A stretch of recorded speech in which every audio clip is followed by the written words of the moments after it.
Barşаңызға сәлем. Бүгін сіздермен қатпарлы 4 бұрышты самса жасаймыз.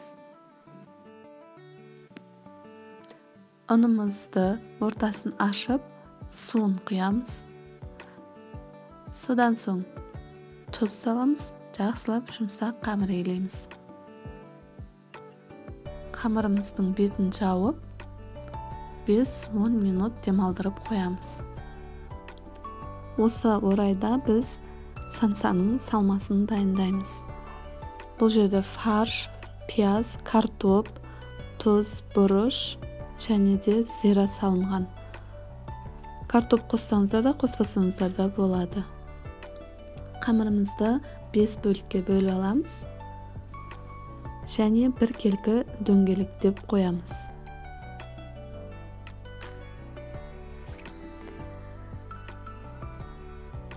Бетін жауып кішкене қоя тұрамыз. Осы арада арасына жағатын сары майымызды ерітіп аламыз. Енді суалап қойған қамырымызды бір-бірден жаямыз.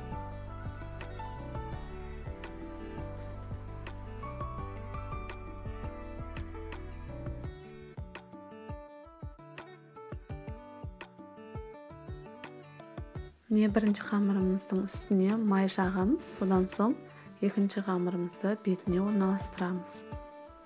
Содан соң оның үстіне май жағып және орналастырамыз. Солай 5 қамырымызды бірінің үстіне бірін орналастырып аламыз. Содан соң оқтауға видеода көрсетілгендей ораймыз.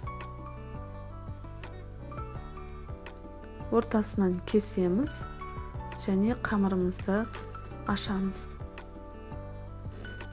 Және ортасынан кесіп, осындай қатпарлы бол шығу үшін кішкене-кішкенеден кесіп шығамыз. Содан соң кескен қамырымыздың бетіне жатқызып қоямыз.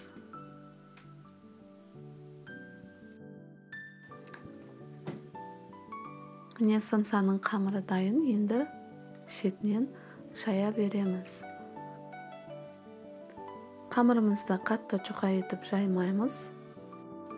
Жаңағы салмамызды салып, 4 бұрышты етіп ораймыз.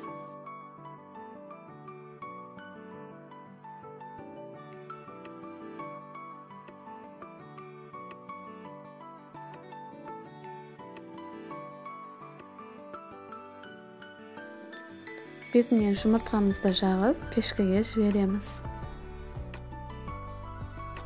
Самсамыз дайын, міне осындай болып шықты. Менің YouTube каналыма жазылуды ұмытпаңыздар. Алдағы уақытта пайдалы кеңестермен бөлісіп отырамын. Сіздермен болған Жансая ас болсын.